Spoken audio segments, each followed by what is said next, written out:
അസ്സലാമു വറഹ്മത്തുള്ളാഹി തആല വബറകാതുഹു. എല്ലാവർക്കും റാഹത്തല്ലേ? അൽഹംദുലില്ലാഹ്. കുറഞ്ഞ സമയത്തിൽ കൂടുതൽ അറിവ് എന്ന മനോഹരമായ ആശയവുമായി വീണ്ടും നമ്മൾ ഒരുമിച്ച് കൂടിയിരിക്കുകയാണ്. കൽബ് നിറച്ച് ദുആ ചെയ്തവർ, മറ്റുള്ളവരിലേക്ക് എത്തിച്ചു കൊടുക്കുന്നവർ, ഇതിനുവേണ്ടി പരിശ്രമിച്ചവർ എല്ലാവർക്കും അല്ലാഹു അർഹമായ പ്രതിഫലം നൽകി അനുഗ്രഹിക്കുമാറാകട്ടെ എന്ന് ആത്മാർത്ഥമായി ദുആ ചെയ്യുകയാണ്. അൽഹംദുലില്ലാഹ്. എൻ്റെ പ്രിയമുള്ളവരെ, പരിശുദ്ധവും പരിപാവനവുമായ ഏറ്റവും അത്യത്ഭുതമായ ഒരു രാവിലേക്ക് നമ്മൾ സമാഗതമാവുകയാണ്. ഇന്ന് തിങ്കളാഴ്ചയാണ്. ഇന്ന് രാത്രി അസ്തമിച്ച് കഴിഞ്ഞാൽ ബറാഅത്ത് രാവാണ്. ആ ബറാഅത്തിന്റെ ഒന്ന് രണ്ട് മഹത്വങ്ങളും ശ്രദ്ധിക്കാനുള്ള ചില കാര്യങ്ങൾ കുറഞ്ഞ സമയത്തിനുള്ളിൽ മനസ്സിലാക്കി ഇൻഷാ അല്ലാഹ് നമുക്ക് ചെറിയൊരു ദുആ ചെയ്ത് പിരിയാം. അല്ലാഹു സ്വീകരിക്കുമാറാകട്ടെ. എൻ്റെ പ്രിയമുള്ളവരെ, ബറാഅത്ത് എന്ന് പറഞ്ഞാൽ ഒഴിവായി എന്നാണ്. ഒഴിവായി എന്ന് പറഞ്ഞാൽ എല്ലാ മുസീബത്തുകളെ തൊട്ടും ഒഴിവാകുന്ന, എല്ലാ ഇടങ്ങേറുകളെ തൊട്ടും ഒഴിവാങ്ങുന്ന, നരകത്തെ തൊട്ട് പോലും ഒഴിവാക്കാൻ കഴിയുന്ന അത്ഭുതത്തിന്റെ രാവാണ് ഇന്നത്തെ രാവ്. ഇന്ന് രാത്രി നമ്മൾ ഒഴിവാക്കാൻ പാടില്ല. അല്ലാഹുവിന്റെ റസൂൽ സല്ലല്ലാഹു അലൈഹി വസല്ലമ തങ്ങൾ പറഞ്ഞു, നിസ്ഫു ശഅബാൻ, ശഅബാനിന്റെ അവസാനത്തെ ആ പരിശുദ്ധമായ ശഅബാൻ മാസത്തിന്റെ പകുതിയിലെ രാവ് അല്ലാഹുവിന്റെ റസൂൽ സല്ലല്ലാഹു അലൈഹി വസല്ലമ തങ്ങൾ പറഞ്ഞത് മുഴുവൻ ജീവജാലങ്ങൾക്കും അല്ലാഹു പുറത്തു കൊടുക്കുന്ന രാവാണെന്ന് അല്ലാഹുവിന്റെ പ്രവാചകൻ നബിയുനാ മുഹമ്മദ് റസൂലുള്ളാഹി സല്ലല്ലാഹു അലൈഹി വസല്ലം. ആ പാപമോചനം കിട്ടുന്ന പാതിരാ സമയമായാൽ അല്ലാഹുവിന്റെ മാലാഖമാർ ആകാശത്തിലേക്ക് ഇറങ്ങി വന്നിട്ട് ആരുണ്ട് എന്നോട് പൊറുക്കലിനെ ചോദിക്കാനെന്ന് അല്ലാഹുവിന്റെ മാലാഖമാര് ചോദിക്കുന്ന, എല്ലാവർക്കും പുറത്തു കൊടുക്കുന്ന സുന്ദരമായ നിമിഷങ്ങളാണ്. എൻ്റെ പ്രിയപ്പെട്ട ഉമ്മമാരെ, പ്രിയപ്പെട്ട ഉപ്പമാരെ, നമ്മളൊക്കെ ഒരുപാട് രാത്രികൾ നടന്നുപോയി. എന്റെ ശബ്ദം ശ്രവിക്കുന്ന ഉമ്മമാരൊന്ന് ചിന്തിച്ച്, എൻ്റെ വാപ്പമാര് ചിന്തിച്ച്, എത്രയോ റമളാൻ നമ്മുടെ ജീവിതത്തിലേക്ക് കടന്നു വന്നു, എത്ര ശഅബാൻ നമുക്ക് കടന്നു വന്നു, എത്രയോ റമളാൻ നമുക്ക്, എത്രയോ റജബ് നമുക്ക് കടന്നു വന്നു.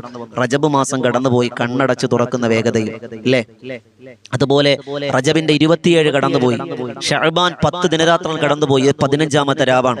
എൻ്റെ പ്രിയപ്പെട്ട ഉമ്മമാരൊന്ന് ചിന്തിച്ച്, എൻ്റെ വാപ്പമാരൊന്ന് ചിന്തിച്ച്, ഈ രാത്രി നമ്മളങ്ങ് മരണപ്പെട്ടു എന്ന് വിചാരിക്കും, അല്ലെങ്കിൽ ഈ സമയത്ത് നമ്മളങ്ങ് മരണപ്പെട്ടു എന്ന് വിചാരിക്കും. മരിക്കാൻ വേണ്ടി പറഞ്ഞല്ലോ കേട്ടോ. അള്ളാഹു നമുക്ക് ആരോഗ്യം ആഫിയത്ത് അനുഗ്രഹിക്കുമാറാകട്ടെ. എൻ്റെ പ്രിയപ്പെട്ട ഉമ്മമാരെ, പിന്നെ നമ്മുടെ പേര് ഷഫീഖ് ബദരി എന്നല്ല, അബ്ദുറഹ്മാൻ എന്നല്ല, അബൂബക്കർ എന്നല്ല, ഖദീജ എന്നല്ല, ആയിഷ എന്നല്ല, പിന്നെ നമ്മുടെ പേര് മയ്യിത്ത് എന്നാണ്.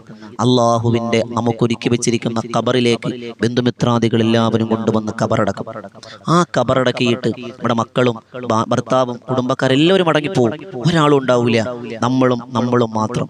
ആ ഖബറിൽ അള്ളാഹുവിന്റെ മാലാഖമാരുടെ ചോദ്യത്തിന് ഇടറാതെ പതറാതെ മറുപടി പറയാൻ ചങ്കൂറ്റത്തോടെ കഴിയുന്ന എത്ര പേരെന്റെ ശബ്ദം ശ്രവിക്കുന്നുണ്ട്. മനസ്സുകൊണ്ടൊന്ന് ചിന്തിക്കുമ്പോൾ നമ്മൾ എത്ര പാപങ്ങൾ ചെയ്തവരാ. അള്ളാഹിന്റെ റസൂൽ പറഞ്ഞു, ഒരു മനുഷ്യൻ പാപം ചെയ്യുമ്പോൾ അവന്റെ കൽബിൽ ഒരു കറുത്ത പുള്ളി വീഴുമെന്ന് നബിയുനാ റസൂലുള്ളാഹി. എങ്കിൽ നമ്മുടെ കറുത്ത ഹൃദയത്തിൽ ഇനി കറുക്കാൻ ഇടമുണ്ടോ? ബാക്കി ഉണ്ടാവും. അത്ര പാപം ചെയ്തവരല്ലേ. ഖുർആൻ പറഞ്ഞെന്താ? ഖുലിഖൽ ഇൻസാനു ദഈഫ, മനുഷ്യ നീ ബലഹീനനാണ്, നിന്റെ പാപങ്ങളൊക്കെ അല്ലാഹുവിന് അറിയാം. അതുകൊണ്ട് തൂബു ഇലല്ലാഹി തൗബത്തൻ നസൂഹ, തൂബു ഇലല്ലാഹി തൗബത്തൻ നസൂഹ, പാപങ്ങളൊക്കെ റബ്ബിലേക്ക് തൗബ ചെയ്ത് മടങ്ങിക്കോ. 100 പേർക്ക് കൊന്നവർക്ക് പോലും അല്ലാഹ് പുറത്തു കൊടുത്തു. 100 പേരെ കൊന്നവൻ അല്ലാഹ് പുറത്തു കൊടുത്തു. മയ്യിത്തിനെ വ്യഭിചരിച്ചവൻ അല്ലാഹ് പുറത്തു കൊടുത്തിട്ടുണ്ട്. പക്ഷേ അള്ളാഹു ഈ പരിശുദ്ധമായ ശഅബാനിൽ, എൻ്റെ പ്രിയമുള്ളവരെ, ഇന്നത്തെ രാവിലെ അള്ളാഹ് എല്ലാവർക്കും പുറത്തു കൊടുക്കും. ചില വ്യക്തികൾക്ക് അള്ളാഹു പുറത്തു കൊടുക്കൂല എന്ന് നബിയുനാ റസൂലുള്ളാഹി സ്വല്ലല്ലാഹു അലൈഹി വസല്ലം. ഞാൻ പ്രധാനപ്പെട്ട കാര്യങ്ങൾ പറഞ്ഞു പോവാൻ, വളരെ കുറഞ്ഞ സമയമാണ് നമുക്കുള്ളത്, വെറുതെ നീട്ടിപ്പരത്തി പറയാനില്ല. ഒന്ന്, അശ്ശിർക്കു ബില്ലാഹ്, അള്ളാഹുവിനെ ഷിർക്ക് ചെയ്തവർ. ഷിർക്ക് ചെയ്യാന്ന് പറഞ്ഞാൽ ആരാധനക്കർഹൻ അള്ളാഹു അല്ലാതെ മറ്റൊരാളെ കൊണ്ടുവരിക എന്ന് പറഞ്ഞാൽ, എൻ്റെ പ്രിയമുള്ളവരെ, നമ്മുടെ ജീവിതത്തിൽ പലപ്പോഴും അള്ളാഹു അല്ലാത്തവരെ, ആൾ ദൈവങ്ങളെ നമ്മൾ പൂജിക്കപ്പെടുന്ന, ആരാധിക്കപ്പെടുന്ന ഒരു കാലത്തിലേക്ക് നമ്മൾ പോവാണ്. അന്ന് എന്താ പറയാ, മനുഷ്യ ദൈവങ്ങൾ ഒരുപാട് പുനർജീവിക്കപ്പെടുന്ന കാര്യം, ആത്മീയത മനുഷ്യനെ ചൂഴ്ന്നെടുക്കുന്ന കാലം. സത്യത്തെ നമ്മൾ തിരിച്ചറിയേണ്ടതുണ്ട്. അള്ളാഹുവാണ്. ഖുർആൻ പറഞ്ഞെന്താ? ഇബ്രാഹിം നബി പറഞ്ഞെന്താണെന്നറിയോ? വഇദാ മരിളുതു വഹുവ യശ്ഫീൻ, എനിക്കൊരു രോഗം വന്നാൽ അത് ശിഫയാക്കുന്നവൻ പടച്ച തമ്പുരാനാണ്. നമ്മൾ കഴിക്കുന്ന മരുന്ന്, നമ്മൾ കഴിക്കുന്ന ടാബ്ലറ്റ്സുകൾ, അത് എന്തായിക്കോട്ടെ, അതെല്ലാം റബ്ബിന്റെ ഖലാ കൊണ്ടാണ് ശിഫയാകുന്നത്. ആ ഡോക്ടറെ കഴിവല്ല, ഒരാളുടെയും കഴിവല്ല, റബ്ബാണ് ശിഫയാക്കുന്നത്. നമ്മൾ കരുതണം, നമ്മൾ മനസ്സിലാക്കാനുള്ള കാര്യമാണ്. നബി തങ്ങൾ പറഞ്ഞു, ചെറിയ ശിർക്ക് എന്ന് പറഞ്ഞാൽ അത് മറ്റുള്ളവർ കാണിക്കാൻ വേണ്ടി ചെയ്യുന്ന അമലുകൾ പോലും ചെറിയ ശിർക്കായി പരിഗണിക്കുന്നു. പറഞ്ഞാൽ നമ്മുടെ നിസ്കാരങ്ങൾ, ഇബാദത്തുകൾ മറ്റുള്ളവർ കാണിക്കാൻ വേണ്ടി ചെയ്താൽ അതുപോലെ ശിർക്ക് എന്ന ആശയത്തിൽ വരുന്നുണ്ട് എന്ന് പറഞ്ഞ പണ്ഡിതന്മാരുടെ ഹദീസിന്റെ ആശയം നമ്മെ പഠിപ്പിക്കാൻ. പ്രിയമുള്ളവരെ, ആരാധനക്കർഹൻ അള്ളയാണ്. ആ പടച്ചമലിക്ക് മുഖ്ലിസൻ ലില്ല, അള്ളാഹുവിന് വേണ്ടി വജിഹിൽ റബ്ബിന് വേണ്ടി ചെയ്യുന്ന അമലുകൾ അത് നമുക്ക് ഉണ്ടാകണം. 1. 2, പരസ്പരം പിണങ്ങിക്കഴിയുന്നവർക്ക് ഈ രാത്രി പുറത്തു കൊടുക്കൂല എന്ന് നബിയുനാ റസൂലുള്ളാഹി. ഔദുബില്ല. നമ്മുടെ സ്വയം ഒന്ന് ചിന്തിച്ച്, എൻ്റെ ഉമ്മമാര് എൻ്റെ വാപ്പമാര് സ്വയം ഒന്ന് ചിന്തിച്ച്, നമ്മൾ എത്ര പേരോട് പിണങ്ങി കഴിയുന്നുണ്ട്. നിസ്സാര പ്രശ്നം, കല്യാണത്തിന് വിളിച്ചില്ല, അല്ലെങ്കിൽ എയർപോർട്ടിൽ നിന്ന് വന്നിട്ട് നമ്മൾ ക്ഷണിച്ചില്ല, അല്ലെങ്കിൽ നമുക്ക് ഒന്നും തന്നില്ല എന്നൊക്കെ പറഞ്ഞ് നിസ്സാര പ്രശ്നങ്ങൾക്ക് വേണ്ടി എത്ര പേരാണ് പിണങ്ങി കഴിയുന്നത്. എൻ്റെ പ്രിയപ്പെട്ട ഉമ്മമാരെ, ആ പിണങ്ങി കഴിഞ്ഞിട്ട് ആദ്യം സലാം പറയുന്നവന് സ്വർഗത്തിൽ ഒരു കൊട്ടാരമുണ്ടെന്ന് നബിയുനാ റസൂലുള്ളാഹി സ്വല്ലല്ലാഹു അലൈഹി വസല്ലം. നമ്മൾ മനസ്സിലാക്കണം.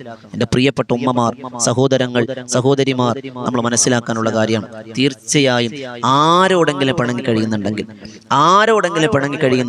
നമ്മുടെ ഇന്നത്തെ രാവിൽ അള്ളാഹ് പുറത്തു തരൂല. അതുകൊണ്ട് ഇന്നത്തെ പകല് നമുക്ക് നിർണായകമാണ്. പകല് രാവ് കടന്നു വരുന്നതിന് മുമ്പ്, ഇന്ന് മഗ്‌രിബ് നമസ്കാരത്തിന് മുമ്പ് ഇൻഷാ അല്ലാഹ് ആരോടൊക്കെ നമ്മൾ കയർത്ത് സംസാരിച്ചിട്ടുണ്ടോ, ആരോടൊക്കെ പിണങ്ങിയിട്ടുണ്ടോ, ഒരു സലാം പറഞ്ഞേക്കുക. വേറെ എന്തായിക്കോട്ടെ. ഞാൻ പറയണത് അവർ നമ്മളെ അടിച്ചു, ഉപദ്രവിച്ചു, ആക്രമിച്ചേക്ക് നമ്മൾ പിണക്കാണ്. എന്നാലും അവരെ തോളി ചുമക്കണമെന്നൊന്നും പറയണില്ല. പിണക്കൊന്നും മാറ്റിയേക്കുക. അസ്സലാമു അലൈക്കും റാഹത്തല്ലേ എന്ന് പറഞ്ഞേക്കുക. പിണക്കം മാറ്റണം. കുടുംബത്തിൽ, സഹോദരങ്ങൾ, കൂട്ടുകാരിൽ, നാട്ടുകാരിൽ, അയൽവാസികൾ ആരോടൊക്കെ പിണങ്ങി കഴിയുന്നുണ്ടോ, ഇന്നത്തെ രാവിൽ പിണക്കം മാറ്റിയാൽ വജബത്ത് ലഹുൽ ജന്ന, സ്വർഗ്ഗമുണ്ടെന്ന് നബി മുഹമ്മദ് റസൂലുള്ളാഹി. പുറത്തു തരും അല്ലാഹ്. നമുക്ക് എന്താ നഷ്ടമുള്ള? നമ്മളിപ്പോ ദുനിയാവ് ചിലപ്പോ ഒന്ന് സലാം പറഞ്ഞപ്പോ നമ്മൾ തോറ്റെന്നിരിക്കും. ഇല്ല, റബ്ബിന്റെ അടുക്കൽ നമ്മൾ തോക്കൂല, അത് ഉറപ്പാണ്. അപ്പൊ നമ്മൾ ചോദിക്കും, ഉസ്താദേ ഞാൻ ചെന്ന് സലാം പറഞ്ഞു, സലാം മടക്കിയില്ലെങ്കിലോ, ഞാൻ സലാം പറഞ്ഞിട്ട് മടക്കിയില്ലെങ്കിലോ? ഒരു പ്രശ്നവും ഇല്ല ഉമ്മ, ഒരു പ്രശ്നവും ഇല്ല. ഉറപ്പാണ്, അള്ളാഹുവിന്റെ അടുക്കൽ നിങ്ങൾക്ക് പ്രതിഫലമുണ്ട്, അത് ഉറപ്പാണ്. മൂന്നാമത്തത് മാതാപിതാക്കളുടെ പൊരുത്തം. എന്റെ പ്രിയപ്പെട്ട സഹോദരങ്ങൾ, സഹോദരിമാർ, നമ്മുടെ ഉമ്മയോട് വാപ്പയോട് എന്തെങ്കിലുമൊക്കെ അറിവില്ല നമ്മൾ പറഞ്ഞിട്ടുണ്ടാകും, അത് ഉറപ്പല്ലേ? നമ്മളെ പ്രായത്തിന്റെ പക്വതക്കുറവ് കൊണ്ട്, എടുത്തുചാട്ടം കൊണ്ട്, ദേഷ്യം കൊണ്ട് പലതും നമ്മൾ പറഞ്ഞിട്ടുണ്ട്. ഇന്നത്തെ പകലിൽ ശബ്ദം ശ്രവിക്കുന്ന ഉമ്മമാർ സഹോദരൻ ശ്രദ്ധിക്കുക. വീട്ടിൽ ഉമ്മയുണ്ടെങ്കിൽ, വാപ്പയുണ്ടെങ്കിൽ പോയി ഒരു സലാം പറയണം, ഉമ്മ എനിക്ക് പൊരുത്തം തരാം. ഒന്നും വേണ്ട, ഉമ്മ എനിക്ക് പൊരുത്തപ്പെട്ടു തന്നൂട്ടാ, ഇന്നത്തെ രാവ് എന്നൊന്ന് പറഞ്ഞേക്കുക. ഉമ്മ പറയും, എന്താ മോനെ ഇങ്ങനെ, എനിക്കൊരു പ്രശ്നമില്ല എന്ന് പറയട്ടെ. ഉമ്മ ഇനി ആട്ടിപ്പായിക്കട്ടെ, ആദ്യം തോന്നിയൊക്കെ പറഞ്ഞിട്ട് പൊരുത്തം ചോദിക്കാൻ വന്നിക്കണു എന്നൊക്കെ പറഞ്ഞോട്ടെ. എന്നാലും നാവ് കൊണ്ടൊന്ന് ചോദിച്ചേക്കുക. മാതാപിതാക്കളുടെ തൃപ്തിയിലാണ് നമുക്ക് സ്വർഗ്ഗമെന്ന് നബിയുനാ മുഹമ്മദ് മുസ്തഫ അല്ലേ?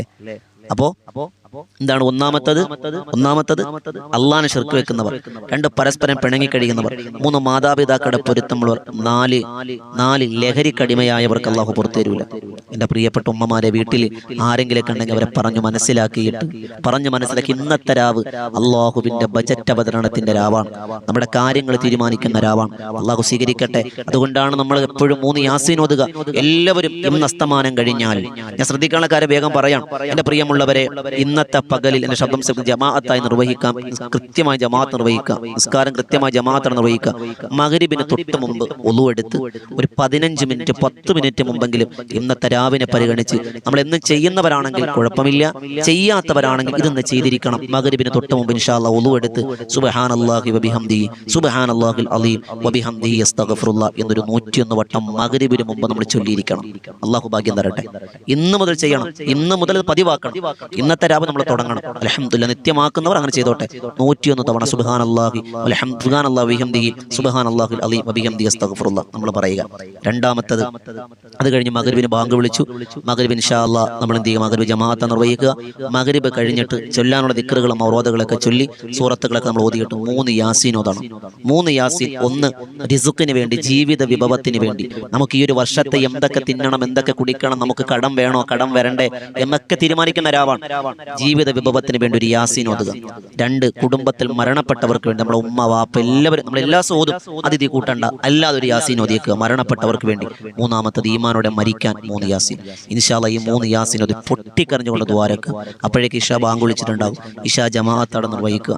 ഇശാ കഴിഞ്ഞിട്ട് വേറെ ഒരു ആവശ്യങ്ങളും, കുറച്ച് ഖുർആൻ ഓതാനോ ദിക്റൊന്നും ചൊല്ലാനില്ലെങ്കിൽ ഒരല്പമെങ്കിലും ഖുർആൻ ഓതണം. ഇന്നത്തെ രാത്രി നമ്മൾ പരിഗണിക്കണം. നമ്മളൊരല്പം ദിക്ർ, ഇസ്തിഗ്ഫാർ, സാധാരണ ഉറങ്ങുന്നതിനേക്കാൾ ഒരല്പം അധിക സമയം എടുത്ത് എന്തെങ്കിലും നല്ല കാര്യങ്ങൾ ചെയ്യുക. അത് ഇന്നത്തെ രാവിലെ പരിഗണിക്കലാണ്. ഇൻഷാ അല്ലാഹ് നമുക്കറിയാം, നമ്മൾ എല്ലാ ദിവസവും രാത്രി 9 മണിക്ക് ബദറിൻ തീരം എന്ന മജ്ലിസ് നമ്മൾ പങ്കെടുക്കുന്നവരാണ്. എൻ്റെ പ്രിയമുള്ളവരെ, ഇൻഷാ അല്ലാഹ് ഇന്ന് രാത്രി 9 മണി മുതൽ കുറേ സമയം ദിക്റുകളിലായി ദുആകളിൽ നമ്മുടെ മജ്ലിസ് ഉണ്ടാകും. അതിൽ ലിങ്ക് ഇൻഷാ അല്ലാഹ് താഴെ കൊടുത്തിട്ടുണ്ട്. ബദറിൻ തീരം എന്ന് നോക്കിയാൽ മതി. ഇൻഷാ അല്ലാഹ് ഇന്ന് പ്രത്യേക ബറാഅത്ത് രാവിന്റെ മജ്ലിസ് വിനീത നേതൃത്വം കൊടുത്ത് പൊട്ടിക്കറിഞ്ഞുകൊണ്ട് ദുആ ചെയ്ത് 10,000 സംബന്ധിക്കുന്ന പ്രാർത്ഥനാ സദസ്സുണ്ട്. ഇൻഷാ അല്ലാഹ് നാളെ എല്ലാവരും നോമ്പെടുക്കുക. എല്ലാവരും നോമ്പെടുക്കുക. ചൊവ്വാഴ്ച പകൽ നോമ്പുകാരായിരിക്കണം. എന്താ നിയത്ത്?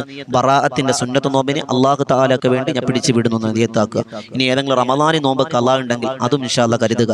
അങ്ങനെ നോമ്പുകാരായിരിക്കുക. എന്റെ പ്രിയമുള്ളവരെ, ഇന്നത്തെ രാവ് നമുക്ക് അത്ഭുതത്തിന്റെ രാവാണ്. അള്ളാഹു സ്വീകരിക്കുമാറാകട്ടെ. ഇൻഷാ അല്ലാഹ് നല്ല കാര്യങ്ങൾ മനസ്സിലാക്കാൻ തൗഫീഖ് അനുഗ്രഹിക്കുമാറാകട്ടെ. ഈ കാര്യങ്ങളൊക്കെ ശ്രദ്ധിച്ച് രാവിനെ പരിഗണിക്കുക. അള്ളാഹു നല്ലത് മനസ്സിലാക്കാൻ തൗഫീഖ് അനുഗ്രഹിക്കുമാറാകട്ടെ. ദുആ വസിയ്യത്ത് തുടങ്ങിയൊക്കെ ദുആ രക്കണം. അസ്സലാമു അലൈക്കും വറഹ്മത്തുള്ളാഹി തആല വബറകാതുഹു.